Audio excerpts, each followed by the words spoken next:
السلام عليكم ورحمة الله وبركاته أكم جرتو بليان كي يكبجمتوتا في جالتمتوتا أردفتوتان شانالا أرجاتوب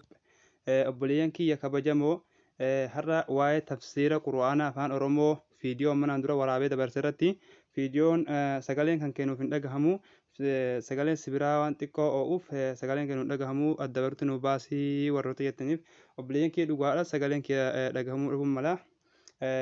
سانو مغا هرا دسني باسو داف سرتي تفسير القرآن فان أرومو سان سرت سني كبار دي هذا جرا بلين كي سرت كام قلب تدي هذا دا را هرد فادا را لالا دا سني جا وروني channel كينيا subscribe ngurинга وروني هراي تاتان subscribe أسا قوتان كبجان سنجا فنا فيديوس like كلون دقتنا أما جا غرب برم سجى سنتا برسا قرآن إيش كبار دي سدي هذا كنوا قرآن إيش كانوا القرآن كريم كنجو خنا مش هنتو مجا كتبنا مو سنغر سيسا بلين كيا akkamitti akka afaan oromoo irraa kaa'annu isin agarsiisa sirriitti na hordofaa isin jecha yeroo duraatiif haala kanaan isinii fida obboleen kiyya erga haala kanaan isinii fide gabaabaadha jechuu qallaaluma yoo jadiidummaaf xiqqoo waa osoo kiyyama waan banee jiruuf jalqaba irratti bakka inni waan isinitti fide dhaadhaa isiniin jirtu dhadhootanii wama isinitti fidu qallaali obboleen kiyya erga haala kanaan qura'aan kee gadi galtanii amma gaa meef suurata faatiha dhahee kunoo haala kanaan isinitti fidaa yeroo irratti dhadhootanii bakkuma kanatti dhadhootanii kana inni hin baanuu dhiifama fuuldura dhufaa ishee bakka kanatti dhadhootan akkamatti kunoo haala kanaan xumurtanii jirtu amma gaa kunoo akkuma asirratti argaa jirtan amma jalatti ingiliziidhaan kan hiikni isaadha ingiliziidhaan suurata faatihaa huni amma gaa afaan oromoo irraa akkamitti akka afaan oromoo irra kaa'annu obboleen kiyya isin agarsiisa sirriitti na hordofaa isin jecha gadirratti miila jalatti qubee wahii ta'anii agartan jee yaada a fi la wal bira jiru kana ni agartan jee yaada yeroo tokkoof isa cuqaaftu erga haala kanaan isa cuqaaftanii amma hoo eessa argatnaa afaan oromoo ka jedhu afaan oromoo keessa deemtanii ni barbaadattan daaloota godhatuudhaaf kee deemtanii ni barbaadattan sirriitti na hordofa obboleen kiyya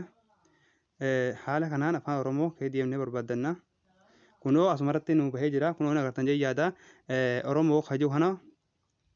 hin agartan jee yaada oromoo galee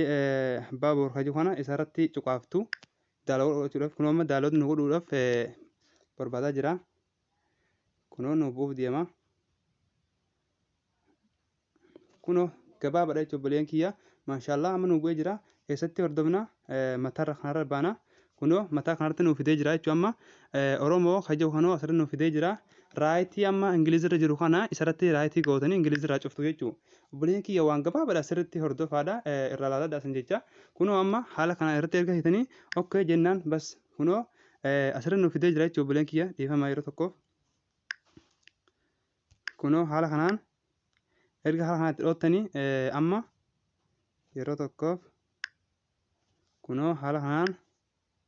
keessaa baanee egaa deebine kunoo haala kanaan nu fidee jira jechuun obboleen kiyya maashaallah wallaahi waan hedduu na gammachiise obboleen kiyya gaanii beektan qura'aana tafsiira qura'aana afaan oromoodhaa guutuu isaadhaa argachuudhaaf carraaqqii guddaa goonee turre hundinuu manaan dura fi kiyyaa afaan barbaadaa ture jechuudha obboleen kiyya wallaahi maashaallah waan hundinuu nu tottolaa jirti kunoo amma asirratti nu bahee jira jechuudha maqaa kunoo afaan oromoo nagartan jee yaada asirratti kunoo asirratti nagartanii bismillaahi irrahmaani irrahiim kajuu kana hiika isaa kunoo asirratti nagartan jee yaada amma gaa qallaalumatti nu deebi'ee jira jechuudha afaan oromoo irratti mee amma kee deebinee yoo suurata isaa itti aanutti ilaallen kunoo afaan oromoo guutumaa guututti itti walumatti aanee nu jira jechuudha obboleen kiyya amma maal godhuun irraa barbaachisa yoo qura'aana bikkitti immoo kan qara'uu barbaadan taate mataa olii kanarratti nagartan jee yaada bakka kana yeroo tokkoof cuqaasuudhaan kunoo akkanatti qura'aana bikkitti isinii baasaa jechuudha obboleen kiyya qura'aana bikkitti yoo qara'uu barbaadan qura'aana bikkitti isinii baasaa jechuudha hayyee sagalee yoo akkamitti akka itti banattan isin agarsiisa sagaleedhaan yoo sagaleen dhaggeeffachuu barbaadanis bakka kana ni agartan jee yaada bakka kana yeroo tokkoof duuba xiqqoon deebi'ee isin agarsiisa suurata faatihaa irratti isa kana yeroo tokkoof sagalee bakka gadii kanatti nagartan jee yaada isa kana yeroo tokkoof gad cuqaaftu haala kanaan isinii baasaa bakkuma kana itti dhawattu malee haala kana hoggaa isinii baase samaa kajuu irratti dhawattu بسم الله الرحمن الرحيم ما شاء الله الحمد لله رب العالمين الرحمن الرحيم مالك يوم الدين obboleen إياك kiyya maashaallah wallahi waan bareedaadha.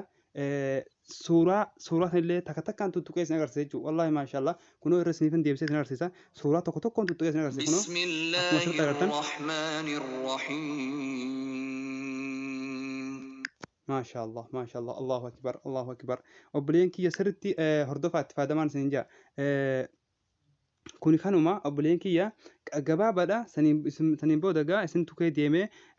wanta hunda ilaalachuu ni dandeessu jechuudha obboleen kiyya ka'ee deemtanii waan irraa barbaachisaa ta'e hunda isintu ilaalachuu ni dandeessanii amma gaa afaan oromoo akkamitti akka irratti deebitan isin agarsiisee yaada